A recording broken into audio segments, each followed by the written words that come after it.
Well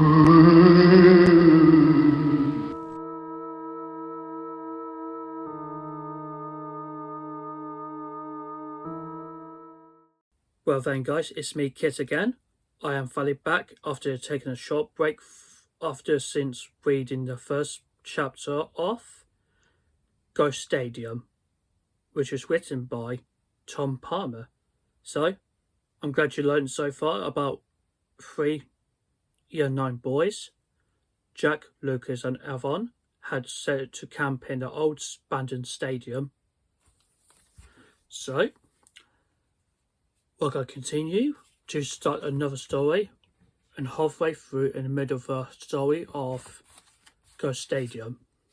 So, if you haven't seen the first part of the story, so you can obviously watch it. You can watch it again if you like. So, shall I begin the story to you guys? Excellent. Right, let's set up camp. Lucas said.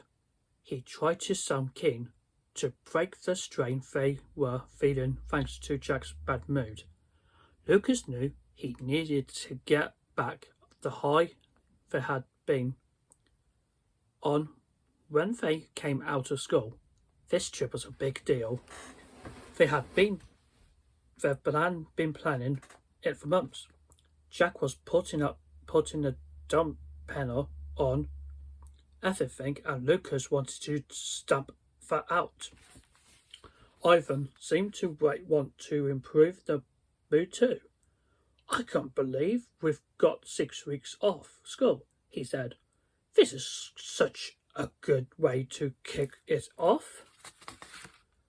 Jack knelt down to help, taking poles and pegs, waiting for Lucas to tell him what to do. I'll go and find some wood, Ivan said. Maybe some old seats or something. We should start the fire. And with that, Ivan made off across the pitch, taking careful steps to avoid rabbit holes and big chunks of concrete and iron that had fallen off the stadium.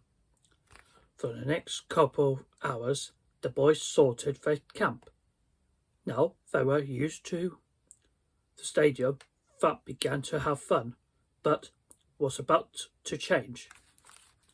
By 9 p.m, the camp was up, the fire was burning well, and they 3 boys were sitting around in the warm. Their sandwiches were long gone. Now they were finished off the giant family cake and Coke they had bought us at the supermarket. Night was falling. Over the last 2 hours, the boys had talked and laughed, and sometimes had stayed silent and just watched. Jack had spotted a fox on the far side of the stadium. He had sat halfway up the west stand and watched them. They had gone after it to get a closer look, but it disappeared the moment they reached the stand. Also, there were hundreds of birds, swifts and swallows, and thrushes and sparrows swooping over the grass in search of flies. It was like being in the countryside, miles away from a city. Hard to believe they were 5 minutes' walk from one of the biggest shopping centres in the country. In the silence, and while Ivan was checking his iPhone, Jack pulled the book out of his bag. Zoan-chan? Lucas spluttered. I didn't know you were a horror reader. Jack just grinned. Do you like zombie books? Ivan asked. He put his iPhone down and leaned towards to look at the cover of Jack's book. Yeah, me too, Ivan said. The fear? All those Charlie Hugson's ones. They creep me out. They're pretty scary, Jack said. He seemed totally calm now. Lucas was pleased. He relaxed. Pretty scary, Ivan repeated. What about a bite in the enemy? Will that couple catch the boy in the underground and go to eat him? Jack grinned and waved his Darwin Chen book. Those are scary, more scary. You want scary? Lucas asked. Go on then. Jack laughed. Are you sure you can handle it? Course, Jack said, but his smile had gone. Books can be spooky, Lucas said, but it's real things that are most scary. Rubbish, Jack said. Rubbish? Yeah. There's nothing real that's as scary as stuff in books. What about the thing that happened right here? Lucas asked. What happened to Tommy bed? That's proper scary. The noise came as soon as Lucas said the dead footballer's name. A loud clang like the football hitting the back of a corrugated iron stand. Lucas immediately wished that he kept his thoughts to himself. Well done, Lucas, Irfan said, in a sharp voice. You've woken the dead now.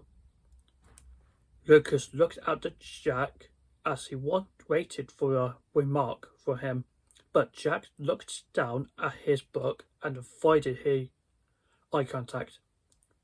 Lucas frowned. Tommy bed was a subject that very few people raised in the city. It was too sad. But he had started now. He had to go on.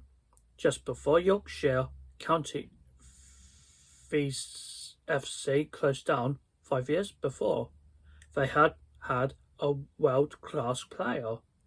His name was Tommy Bed. He was 19 years old, and even though Yorkshire County FC were a League One team by then, he had already been in the England first team at the World Cup finals.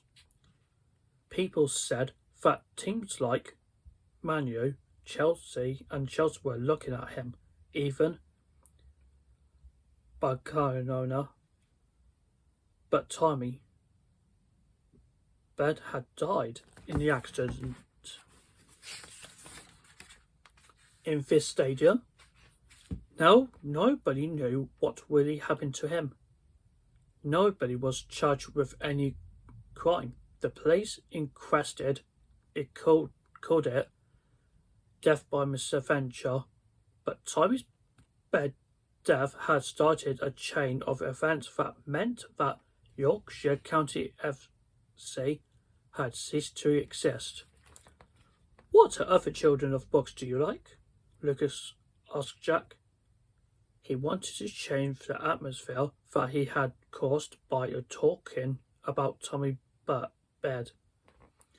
It was almost as if the air had gone colder. He can feel the hairs on the backs of his arms prickled his skin. All sorts, Jack said. He stood up and shifted about. I need a loo. Lucas and Irfan turned to look at the other way as Jack walked into the long grass to find bush to go behind. I can't believe this is where we used to come to watch the football, Irfan said. It was clear. He was trying to sound cheerful. It looked so different. Lucas nodded. It's nice to come back one more time before they demolished it. Yeah, Irfan said. I wish someone had bought the stadium and started a new team.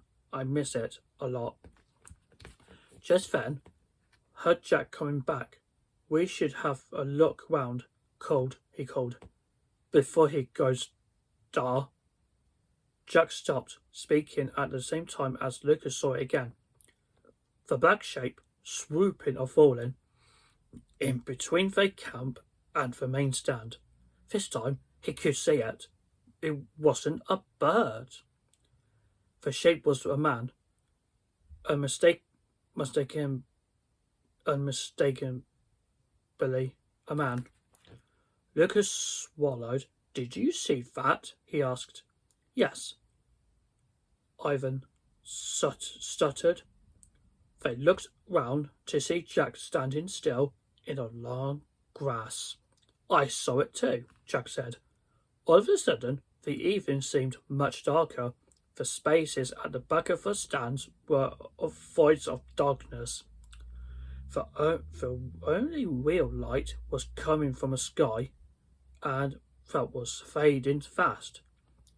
Even the ground and grass in front of them seemed grey. Not the burst of great bright green they'd seen when they arrived. It must have been a bird swooping, Jack said. Look at all the insects. But Lucas shook his head. What about the noise? He asked. When that thing hit the ground, there was a thud. Lucas turned to Ivan. Did you hear it? That could have been anything. Jack went on. His voice was getting louder. Something was from outside. One of the factories, the motorway. I saw it before, Lucas told them, and I heard it before. When you were on the floodlight, Jack, didn't you see it? You had a perfect view. You must have. That's why you slept. No, it wasn't. I slept because it was a bloody stupid thing to do. Climbing over that floodlight. That's why I slept. No, Lucas pressed. You saw it, didn't you? He stepped towards Jack. I admit it. You're lying. As the wall between Lucas and Jack heated up, Ivan stepped forward to place himself between them. Maybe it's the stories we were telling each other, he said. He raised his eyebrows as he looked at Lucas. We've worked ourselves up. Lucas saw what Ivan was trying to tell them. He was saying that Jack looked scared, really scared. What's the point in Lucas winding him up? Just to prove the point. Look, Ivan went on. We were sitting round the fire, telling whole stories. It's getting dark. We're on our own. We're bound to start seeing things. And what if it was a big shadow falling down, then disappearing? So what? It could be anything. We're here to have a good time. Let's go back to the fire and talk about what we're going to do this summer. We could plan another camping trip. Somewhere not so. You know, how about it? Lucas put his hand on Jack's arm. He could feel how stiff his friend's muscles were. Stiff and tense. Ivan's right, he admitted. So, I'm sorry, Jack. I was just trying to wind you up. I didn't see it before. It's just birds, bats, something like that. Jack gave an eager nod. A bird, it'd say. They move so fast. They're just a blur. Yes, Lucas said. He caught Ivan's eye. A bird. It was just a bird. The three friends walked through the long grass and back to the campfire. Its flames were bright and colourful now against the darker sky. Lucas listened to the Ivans talk away about plans for the future. How could they cycle to the seaside or up to the mountains? They had 6 weeks to do whatever they wanted. But no matter how impressed Lucas was with Ivan for calming Jack down, he still couldn't shake the feeling that something was hurting them. It was the feeling that wouldn't go away. He stared into the depths of each football stand, not sure what he was looking for. Then he looked up at the sky. All of the birds seemed to be disappearing. They flew round the stadium, then left. Lucas caught a glimpse of a fox as it flashed through the hole in the wall. It was leaving too, but Lucas comforted himself that the mood was calmer now. Jack looked happier now that he had convinced himself that he had been the bird. I need to get something out of the tent, Jack said. He went onto his hands and knees, shuffled about in his bag, then came out with a packet of cigarettes. Jack thrust the packet at Lucas or Ivan. Want one? He asked. Lucas shook his head. Then it happened again. This time, they saw something. There was no room for doubt. No way they could tell themselves it was just a bird.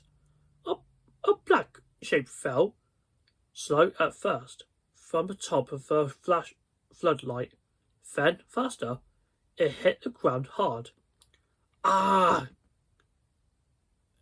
Ivan yelled as he bolted for the flap of the tent. Jack was right behind him. Then Lucas was inside too. His heart hammered as he did for the sip. Then he turned to see his two friends staring at him like he was the threat. Jack stepped the inner tent up too, but even as he did it, he wondered what the point was. What were the plastic sip and 2 sheets of thin, waterproof fabric going to do to protect them?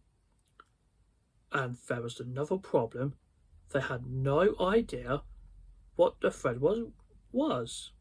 The 3 boys sat and stared at each other as they squatted on Jack's sleeping bag. Lucas' mind was spinning with a memory of what he had seen. The shadow had not been a bird. It had been the shape of a man falling. And Lucas knew exactly who that man was. But there was no way he was going to say it out loud. None of them were. But they were all thinking it. The shape was Timmy Bed, the footballer, back from her dead. The science made it easier to hear a noise when it come again. The man's body falling from a height, hitting the ground, this time louder, this time closer, this time right outside their tent. Lucas, Alvin and Jack stared into each other's eyes, their eyes lit from below by the torch. The tent smelt misty and damp, airless. Thud. That sound again. The black shape coming down again. Even though he could not see it, Lucas knew it was there. And that it was coming closer. He looked at Jack, who had closed his eyes and gone rigid like he was in a coma. A voice in Lucas' head was screaming at him, "Get up, get out, get out!" But he felt paralyzed. It was like that feeling you get in a dream when you want to run, but your body won't move. Thud again, louder still, closer. Lucas knew it. "We have to go," he said. He focused on Irfan, who wasn't so frozen with fear. Ivan nodded. Then, without a word, they grabbed one of Jack's arms each and started to pull him out of the tent. It was their only chance of doing something to stop all this horror, to get away. Then, that was when the tent collapsed. On the top of them, like a body had hit it. Then the tent came down hard. The three boys were pinned to the ground by the weight that had fallen on top of them. Breathless with terror, the three boys began to push back whatever it was that had fallen on top of them, but the torch had spun to the far side of the tent. In the dark, it was impossible to see or do anything. Lucas threw a couple of punches upwards. He had no idea if there was any point. Was he hitting at a tree or a shadow? It might even be one of his friends. He supposed it was just instinct to lash back at danger. Irfan was rushing about as well, nearer to the torch. But now Lucas could hear that Jack's breathing was weird, like his windpipe was blocked. And then he realised that there was no weight on them anymore. No body, no tree, no whatever it was that had come down. The torch, he shouted. Here. He heard Irfan reply. Irfan scrambled across the tent to reach it. Shine it on, Jack, Lucas said. He tried to remember the things you had to do if someone was injured from his first aid course at Scouts. He's choking. The beam of the torch wobbled, hit the roof of the tent, and then pointed straight at Jack's face. He was cowering at the far end of the tent. His knees were up to his chin, and his arms were out in front, twitching like a boxer sparring.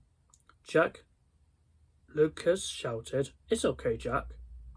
Jack, Irfan echoed. Lucas crawled to Jack and tried to take one of his wrists.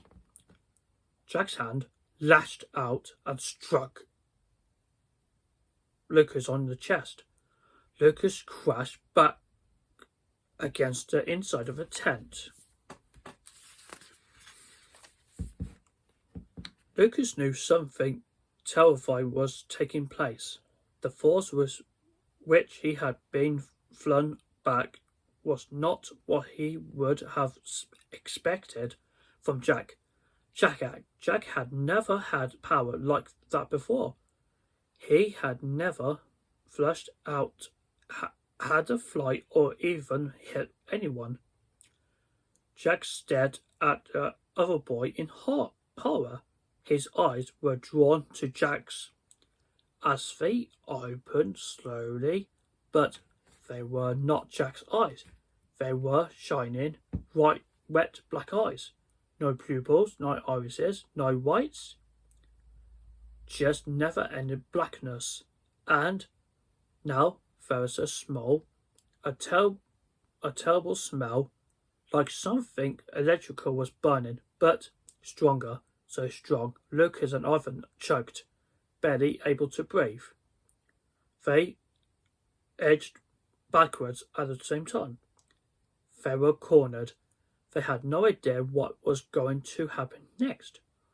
All they knew was that they were facing something so terrifying that was beyond words, beyond normal feelings, beyond anything they had ever had to cope with before.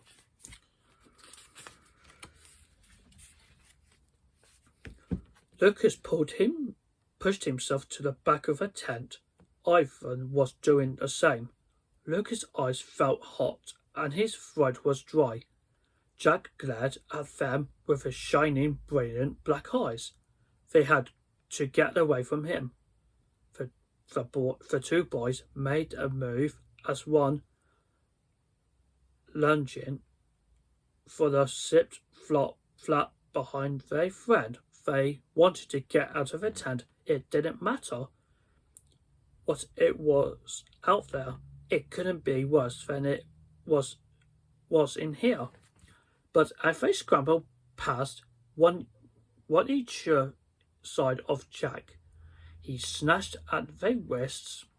Lucas heard Ivan cried out in the pain at the same time that he felt a grip like the thighs on his own wrist. He rolled Ivan on to his back as the grip twisted and found himself face to face with Ivan.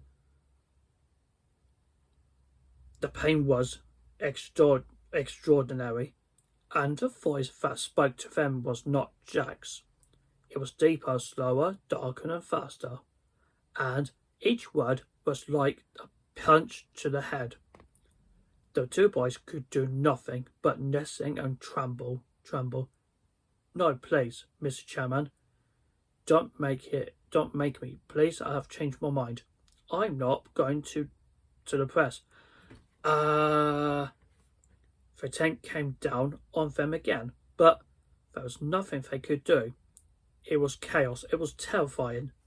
They tried to curl their bodies to protect themselves, but their wrists were still held in their vice-like grip.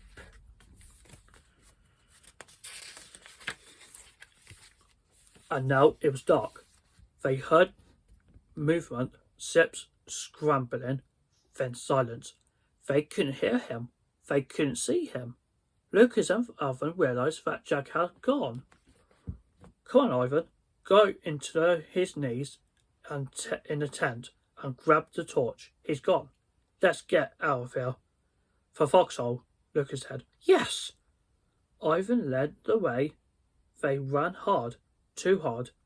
Their ankles twisted and strained as they ran across the uneven ground torn up by animals and bushes. But it was the only way. They didn't even think about what they had just been through with Jack. There were no words. As they ran, Lucas thought he saw a flicker either by the players' tunnel like a figure disappearing inside. But he kept on running, too afraid to do anything but escape. It took them just seconds to cross what had once been a football pitch. Then they were blocked back on concrete between the stands. They ran into the hole in the wall. They had seen a fox going through. Ivan being down and shown the torch to see where it led. The old car park, he said. Come on. Then he stood aside to let Lucas go first. Lucas tried to smile a thank you, but his lungs felt like they were going to burst after the run. It was hard to walk, let alone smile. As they paused, their eyes met. Something passed between them, something that made them stop. They were about to leave their friend behind. Jack, Lucas said, we can't leave him here. What? We can't just leave Jack behind. I know. Ivan shook his head, but it wasn't Jack. It was someone else. But it was still Jack, Lucas said. They both peered back away they had come. I saw him, Lucas confessed. I think he went under the main stand into the players' tunnel. You want to go back? Ivan sounded horrified. Lucas shook his head. No. So let's get out of here. Lucas didn't move. Ivan looked at him. We can't leave, can we? He said. No, said Lucas. No. So we're going to stop there on page 54. So we just complete reading the first chapter 10 till 23. So that was a very interesting story to learn about the three boys camping in an old football stadium, which is tend to be abandoned and very most terrifying event ever been. Okay, so I was concluding a story of Ghost Stadium on the next final third episode during the Halloween season. So I'm going to stop there. I will continue on the third final episode of reading the Ghost Stadium. So I'll see you for a while and hope I'll see you soon. And thank you so much for listening. I hope you enjoyed this video. I'll see you all later.